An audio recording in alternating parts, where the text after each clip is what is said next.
Alright, what's up, guys? So, pretty much, I am back in Thailand. I'm at a new crib. It's pretty comfy, small loft. Yeah, I'm just gonna be doing a quick little video. Today I hit a pretty nice, delicious day, which is 4.1k. We still got a couple of hours left, and this is the exciting part: is the reoccurring, I say recurring customer, 75%. So this is all organic, pretty much, or at least 75% of that is organic. Pretty much, what am I doing? I'm just sitting here scaling some ads, looking at the conversions and shit, and watching Avatar like a little kid. As you can see, Avatar: The Last Airbender. Um, yeah, what am I pretty much doing all day? Running ads, testing new landing pages, advertorials, creating new offers, testing new ads, like I just said. That's pretty much all I do, and then I just work out all day, eat very healthy. There's something that has been crossing my mind, a couple stuff, and one thing about that is, like, I know a lot of people say, "Oh, I I won't cook because cooking is a waste of time, and I'll just order because it's faster and I save time and time is money and all this shit."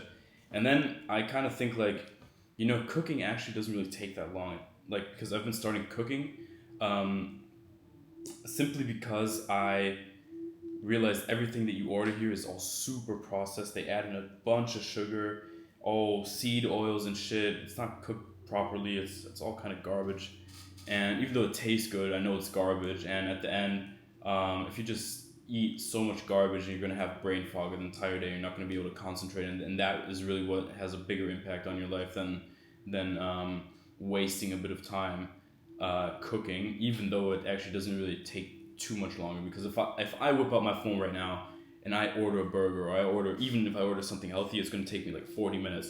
If I get my ass into the kitchen that's like right there, whip out some chicken, cook that shit, put in some eggs, I'm gonna have a much healthier meal, more high protein, and I'm gonna feel a lot better, and I'm gonna be shredded. So in reality, I even save time and I have a better meal and I look better. So that's one thing I've seen a lot of people post on that. Oh yeah, I'll just Uber Eats, and it doesn't matter about the price because it's just better for you and blah blah. So actually, I totally disagree on that. And yeah, another thing that I realized, um, which now this I mean, what I just said had nothing to do with e-commerce, but I've just been thinking about that lately. And another thing is, I realized the people that make the most money that I've met like people do 8 figs, even like 8 figs a month, like that do like crazy numbers. All these people, they don't really focus on like little shit, because when I see motherfuckers that are on TikTok, they like document their life or whatever, and they're like, oh, day 105 of running my e-commerce brand. They say something like today I increased my ad spend by 20%, and then I noticed my cost per click went down by 20 cents, or it went up by 50 cents or something.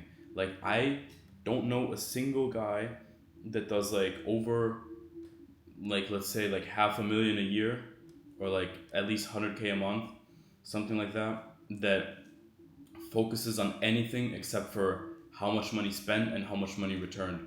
I have never really even looked at like my cost per click, my CTR, my CPMs, any of that. I've never looked at that because it's so irrelevant. Like, in the beginning, maybe if you're testing, it's relevant, but like after that, I just see ad spend and then return, either ROAS or cost per acquisition, and then that's it. Like, that's all I look at. Everything else is just kind of like, it's just kind of nonsense. It's just like kind of time waste.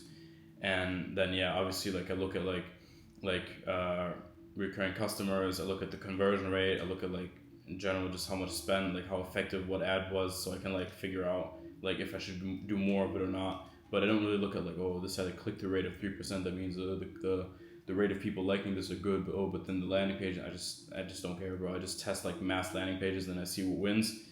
and then I just duplicate whatever wins. Um, so here's a quick update of like the subscriptions. Like, bro, right now my fucking damn, like you can, I don't know if you can see it, but they're like everything is like now, and the subscriptions are coming in, and dude, wait, I can show you right now. Like I have 1,025 subscriptions active, and give me one moment. We have revenue for the next 30 days is 56,000 euros. And I'm trying to scale this to 100K. So yeah, fuck, I can't flip my camera, bro. Oh wait, no. Yeah, at like 100K, if I'm at 100K MRR, so MRR for those who don't know is monthly reoccurring revenue. I'm probably gonna run a new brand or just start a new brand and kind of put this one on autopilot, like maybe hire an agency or something to continue run this. So my thoughts on like in general like branding and all this stuff and like running a supplements brand, since I've ran this since December, so it's pretty decent, but I want to get it to at least 100K MR or else I'm not satisfied at all. Is that this is so much easier than any other brand I've ever like consulted or ran or did like something with. It was because like I had another brand that I ran up to 1.1 million revenue, and it had like a total like reoccurring customers of like 3%. So pretty much every customer that bought was a new customer. It wasn't like someone that bought twice or multiple times. They just bought once and then they fucked off. So now, like seeing this, I'm thinking like, dude, if I have 75% recurring customer rate, I can scale so hard with a subscription model. You can literally like, so this is what we're doing, yeah. Like this is a bit detailed and maybe like a bit advanced for the most people, but pretty much you see, okay, these are my cogs, like my costs and whatever, and this would be my profit.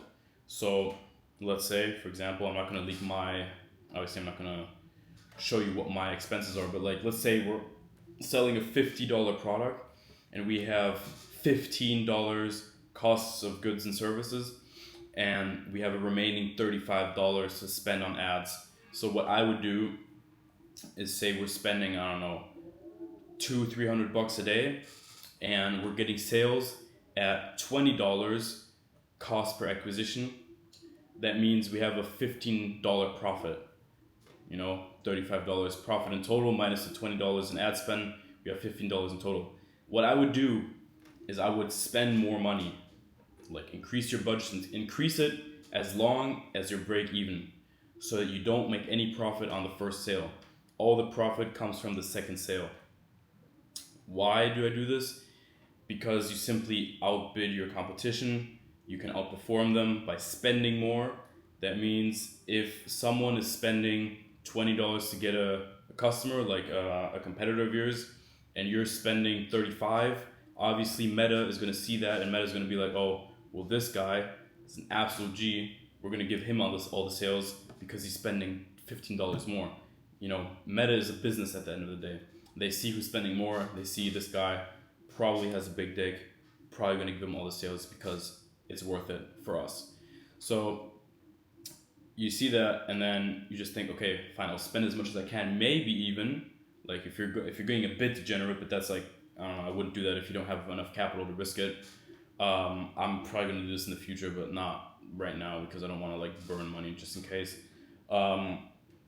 Is even go break even on the second sale. So that means, say, second sales means $50 two times, $35 profit margin. Then you just multiply it by two. So say you can spend $70 on ads and then get back your money on the second sale. The second sale would be after 4 weeks if you have like a monthly subscription. So you would spend $70 on ads, you would crush your entire competition, and then you also just need mass creative volume, and then pretty much you just wait. You spend all this money for like 1 or 2 months, and you just wait. Then you have like a huge opportunity of cash flow, because like I just showed you, I have like 56K in estimated revenue, so an MRR for the next month, which, you know, it's an estimate. Obviously, like the average churn rate is like 10%. So maybe 10% will cancel, maybe not. I don't know. Maybe we'll even go higher. But I can say approximately 50K is going to come in guaranteed next month, and with a almost like after tax 60% profit margin, which is pretty decent money. But, you know, obviously that's not enough. I got to scale that to like at least 6 figures. And then, yeah, once that's scaled, it's pretty much just autopilot, hire agencies, create a system around it. So I don't really have to be in the business managing it. I'll just have like a, you know, like a weekly call, checking up, are the KPIs hit? If the KPIs aren't hit, fuck off, get a new agency. And then, yeah, just run a new brand, create a new brand, duplicate the system that I know works. This is the first time ever running a supplement brand. And to be honest, it's going pretty well. And it's only going well because I've tested so many stuff. Like, I've tested every angle I could. I've tested all the landing pages. I've tested all the offers. And at the end of the day, it's pretty much just I put in the work. And that's like some advice I can give you guys is if you put in the work, like, it is so rare that you'll put in the work and you won't get rewarded. Like, that's not how it works. Like, if you actually put in the work, you will get rewarded. If you're at a point, because I was at this point, I spent like 4K in ads on meta ads, and I generated like 20 sales, so like a $200 CPA. Did I give up? No. Primarily because I had ordered like 500 pieces of these, so I couldn't really give up. I had to sell my inventory. And then I just tried new shit, and then eventually it worked. So I'm not going to tell you what the exact turning point was, because that's for you to figure out, and that's like individually. So maybe what applied to me doesn't really apply to you. But if you just keep trying, test more ads, test more landing pages, test a different offer, adjust the pricing, do all this stuff, eventually it's going to work.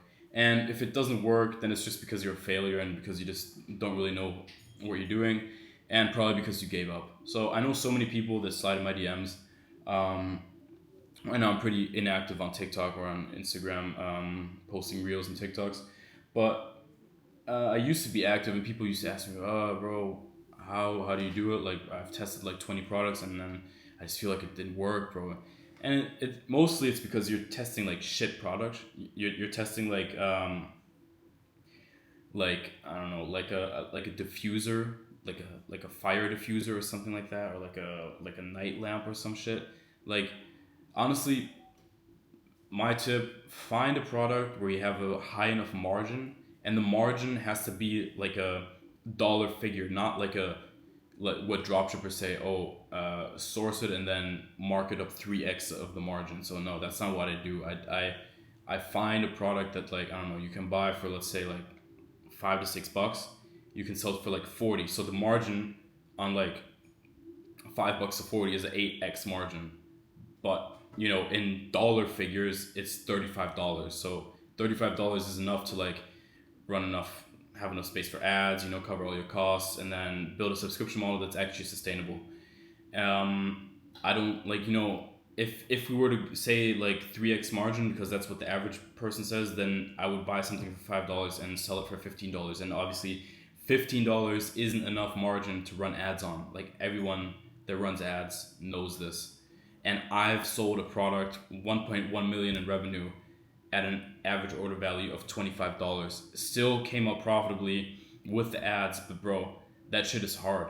If you have like a 50 or let's say $70 to $80 AOV, that shit is so much easier to sell, just because you have more space to spend in ads. You know, obviously it's more risky to the average person that doesn't have that much money, but still, if you save up some money, are able to run ads, and actually like give your best, like try more, running more ads, not like run 5 ads and then be like, oh, none of this worked, so yeah, I guess I'll just give up. But that's not how it works. You have to run like fucking 100 ads to like actually figure out what works.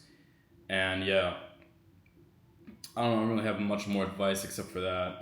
If you want, comment anything, follow me, and if you have any questions, yeah, just leave it in the comment section below. Next video, I'll answer everything. Peace.